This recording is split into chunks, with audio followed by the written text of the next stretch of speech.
Praise the Lord. யோவான் சுவிசேஷம் 11ஆம் அதிகாரம் 40ஆம் வசனத்தை பார்க்கும் பொழுது, நீ விசுவாசித்தால் தேவனுடைய மகிமை காண்பாய் என்று சொல்லி நாம் பார்க்கிறோம்.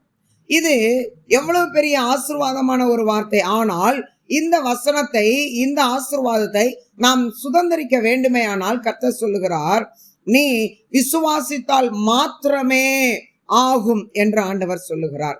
நம்முடைய விசுவாசமானது 100% அசைக்க முடியாததாகவும் ஆணித்தரமாகவும் இருக்க வேண்டும். வேதத்துல ஆபிரகாமை குறித்து பார்க்கும் பொழுது, ஆபிரகாம் என்று சொன்ன உடனேயே அனைவருடைய நினைவிலும் வருவது அவன் விசுவாசிகளின் தகப்பன் என்பதுதான் பிரியமானவர்களே. ஆனால் விசுவாசிகளின் தகப்பன் ஆவதற்கு முன்பாக ஆபிரகாம் விசுவாசத்துல குறைவுபட்டிருந்ததை வேதத்திலிருந்து நாம் பார்க்க முடிகிறது.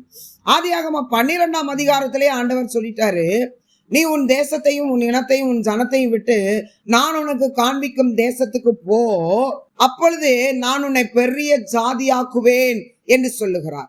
அவனுக்கு புத்திர சுவீகாரம் இல்லாத சமயத்தில் 75 வயதில் ஆண்டவர் இந்த வார்த்தையை சொல்லுகிறார், உன்னை பெரிய ஜாதியாக்குவேன், உன் பேரை பெருமைப்படுத்துவேன் என்று சொல்லி எல்லாம் ஆண்டவர் அவனுக்கு வாக்குத்தத்தத்தை கொடுத்திருக்கிறார். ஆனால் ஆபிரகாம் அதில விசுவாசத்தில் குறைந்தவனாக காணப்படுகிறான்.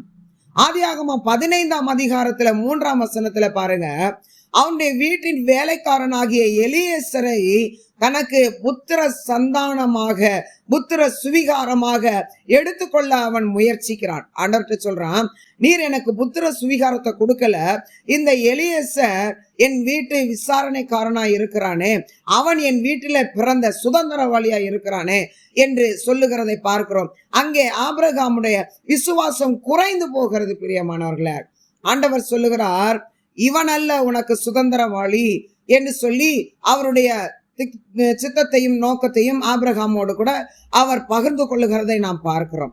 ஆதியாகமம் 16ஆம் அதிகாரத்துல சாராளுடைய அவிசுவாசத்திற்கு இவனும் கூட உடன்பட்டு அந்த அவிசுவாசத்துல பங்கெடுத்து கொண்டு ஆகாரை எடுத்துக்கொள்ளுகிறதை நாம் பார்க்கிறோம். தேவன் வாக்கு கொடுத்த பின்பும் இவன் அவிசுவாசத்தினால இப்படிப்பட்ட காரியங்களை அவன் செய்ய ஆரம்பிக்கிறான்.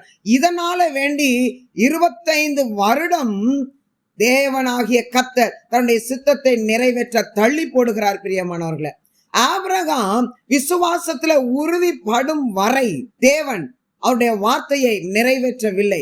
அப்போ இதுல இருந்து நாம் கற்றுக்கொள்வது என்ன? விசுவாசம் குறைந்ததை ஆனால் கர்த்தருடைய வாக்குத்தத்தம் நம்மிலே நிறைவேறாது. அடுத்தபடியாக மார்க் சுவிசேஷம் 5ஆம் அதிகாரம் 25ஆம் வசனத்துல 12 வருட பெரும்பாடுள்ள ஒரு ஸ்திரியை பார்க்கிறோம். உதிர போக்கினால மிகுந்த வேதனைப்பட்ட ஒரு ஸ்திரீ. ஆனால் அவளுக்குள்ளாய் ஒரு விசுவாசம் இருந்தது. இந்த ஆண்டவராகிய இயேசு கிறிஸ்துவை நான் சந்திப்பேன், அவரை நான் தொட்டால் போதும், கர்த்தர் எனக்கு உடனே பரிபூரண சுகம் கொடுப்பார் என்கிற ஒரு விசுவாசமானது அவளுக்குள்ளாய், அந்த விசுவாசம் பரிபூரணமாய் காணப்பட்டது. பிரியமானவர்களே, இயேசு கிறிஸ்துவை நெருக்கி கொண்டிருந்த ஏராளமான திரளான கூட்டத்தின் நடுவிலும் அவள் எப்படியாயினும் அவரை தொட வேண்டும் என்று சொல்லி அவள் ஆசைப்படுகிறாள். அவருக்கு முன்பாக கடந்து போய் நிற்க வேண்டும் என்று சொல்லி அவள் விரும்புகிறாள்.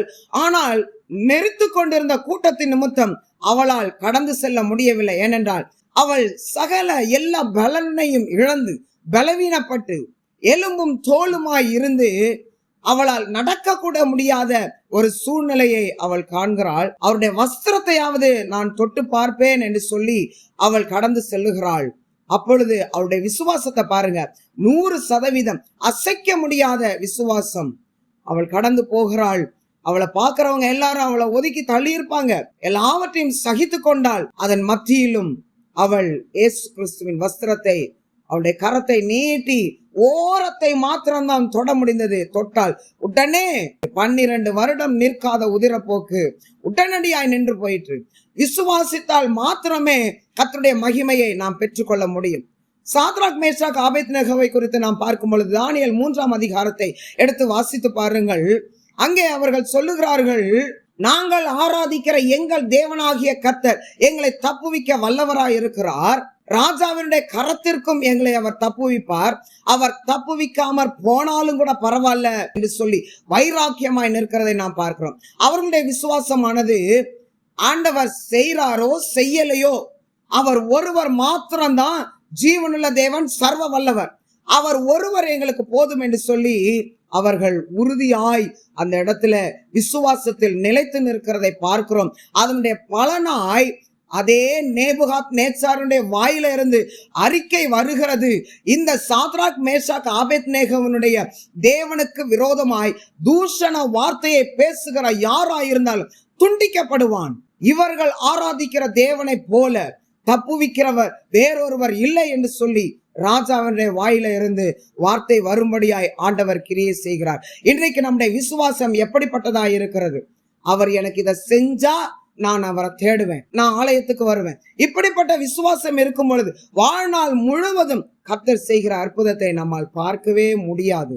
அவர் செய்கிறாரோ செய்யலையோ, இவர்தான் மேசியா, இவர்தான் என்னை மீட்டெடுக்க வந்த இரட்சகர் என்கிற விசுவாசம் நமக்குள்ளாய் தேவைப்படுகிறது. பிரியமானவர்களே, விசுவாசிப்போம். தேவனுடைய மகிமை நம்மளிருந்து வெளிப்படும். கர்த்தர் தாமே நம் ஒவ்வொருவரையும் அளவில்லாமல் ஆசீர்வதிப்பார். ஆமென்.